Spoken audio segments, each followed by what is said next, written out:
Sir sir sir ఏంట్రా ఏమైంది? మన కుక్క చచ్చిపోయింది సార్. కుక్క చచ్చిపోయిందా? ఓఎంజీ రండి సార్ చూడండి సార్.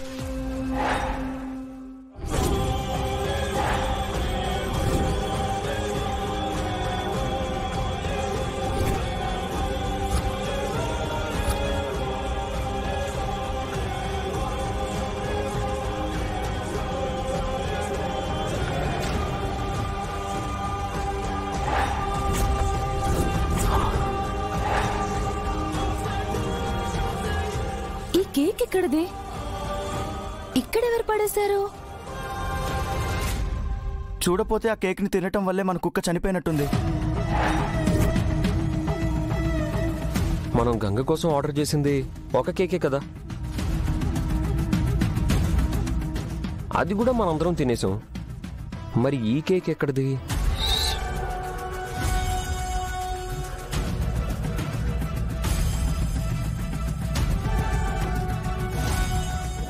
ఈ కేకు నువ్వే పడేసావా? అవును బ్రో. బుద్ధుందా నీకు? పడేసే దానివి డస్ట్బిన్ లో పడేగా ఇలా ఓపెన్ గా పడేస్తావా? ఎవరన్నా చూస్తారేమో అన్న టెన్షన్ లో అంత ఆలోచించలేదు బ్రో. అయినా కేక్ తినడం వల్ల కుక్క చనిపోవడం ఏంటి? అంటే ఇందులో ఏమైనా కలిసిందా? నాకు అదే అనుమానంగా ఉంది. అంటే రుద్ర అనుమానించినట్టుగానే గంగ మీద మళ్ళీ హత్యా ప్రయత్నం చేయబోయారా?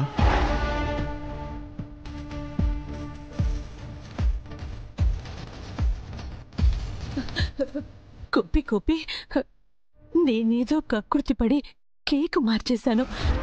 అసలు దాన్ని ఎవరు పడేశారు? ఇలా ఎందుకు జరిగింది? నాకేం అర్థం కావట్లేదు కోపి. మీరిద్దరు నన్ను ఏదోలాగా ఈ ప్రాబ్లం నుండి బయటపడేయండి ప్లీజ్.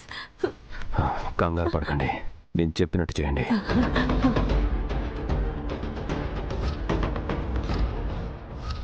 వెంటనే రుద్రకు ఫోన్ చేయండి. రుద్ర వస్తే గానీ ఏ విషయం తేలదు. కంగారు పడక రాఘవ. రుద్ర ఏదో ఇంపార్టెంట్ మీటింగ్లో ఉన్నానని చెప్పాడు. తనని డిస్టర్బ్ చేయకు. ముందు ఈ కేక్ ఈ ఇంటికి ఎలా వచ్చిందో అది తెలుసుకోవాలి. బావగారు, దట్ కేక్ నేను తెప్పించాను.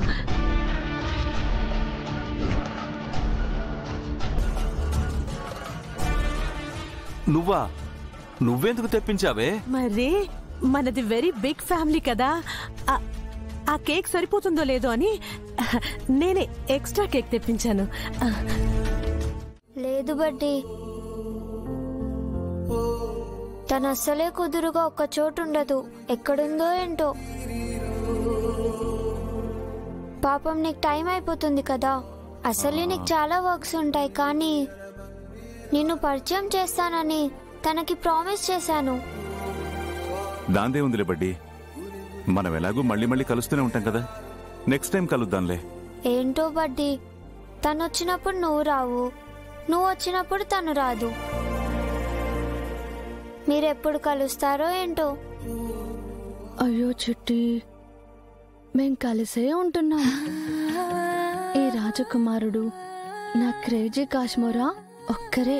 ఒక పని చేస్తాను బడ్డీ, నీ నంబర్ తనకిస్తాను. ఎందుకంటే తను కూడా నీలాగే చాలా మంచిది. అందరికీ హెల్ప్ చేస్తూ తనే ప్రాబ్లమ్స్ లో పడుతూ ఉంటుంది. మొన్న కలిసినప్పుడు కూడా ఏదో ప్రాబ్లంలో ఉన్నానని చెప్పింది. తన ప్రాబ్లం ఏంటో తెలిస్తే నువ్వు హెల్ప్ చేస్తావు కదా, అందుకే నీతోనే మాట్లాడమని చెప్తాను. అలాగే బడ్డీ, నా బడ్డీ ఎలా చెప్తే అలా. నువ్వేం టెన్షన్ పడకు. తనది ఎంత పెద్ద ప్రాబ్లం అయినా సరే మనం క్లియర్ చేసేద్దాం. ఓకే కదా?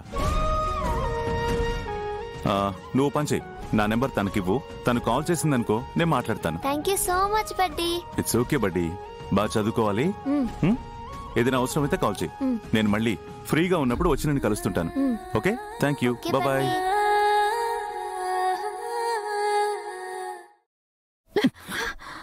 తిన్నగా రావడం తెలీదా నీకు?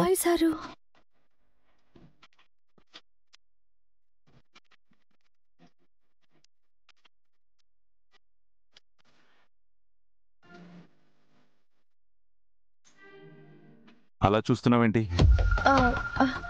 ఏం లేదు సార్. మీ మీటింగ్ అయిపోయిందా? అయిపోయింది. నీ ఫ్రెండ్ని కలవడం అయిందా? కలిశాను సార్. అన్ని ముచ్చట్లు అయ్యాయా? ఇంకా బ్యాలెన్స్ ఏమైనా ఉన్నాయా? చాలా రోజుల తర్వాత తెలుసుకున్నాను కదా సార్. ఏం తెలుసుకున్నావు? సారీ, కలుసుకున్నాను సార్. ఎందుకో తెలీదు, చాలా కొత్తగా మనసంతా సంతోషంగా అనిపిస్తుంది సార్. ఫ్రెండ్స్ ని కలిస్తే ఎవరికైనా అలాగే అనిపిస్తుంది.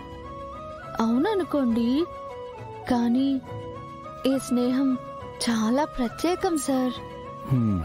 ఎందుకు? ఎందుకంటే చాలా రోజుల తర్వాత కలిశాను కదా సార్. నాను చూసి షాకింగ్ అయ్యాను. నాను చూసింది నమ్మలేనంత ఆశ్చర్యంగా అనిపించింది.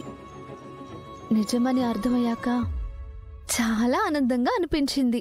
నువ్వెప్పుడు ఇలా కన్ఫ్యూజింగ్ గానే మాట్లాడతావా? కన్ఫ్యూజన్ లో అప్పుడప్పుడు కన్ఫ్యూజన్ గానే కదా మాట్లాడతారు సార్. మీకు ఒక విషయం తెలుసా? తెలీదు. కొన్నిసార్లు మనతో ఉన్న సంతోషం మనకే అర్థం కాదంటారు. అర్థం చేసుకుంటే అంతకు మించిన సంతోషం ఉండదంట. నువ్వు నీ ఫ్రెండ్ కలిసి అటువైపెట్టైనా వెళ్ళారా? అటేమైనా తాటి చెట్లు, ఈత చెట్లు ఉన్నాయా? కళ్ళేమైనా తాగొచ్చావా? లేదు సార్. ఎందుకు అట్లా అడిగారు? సంబంధం లేకుండా ఏదేదో మాట్లాడుతుంటే డౌట్ వచ్చింది.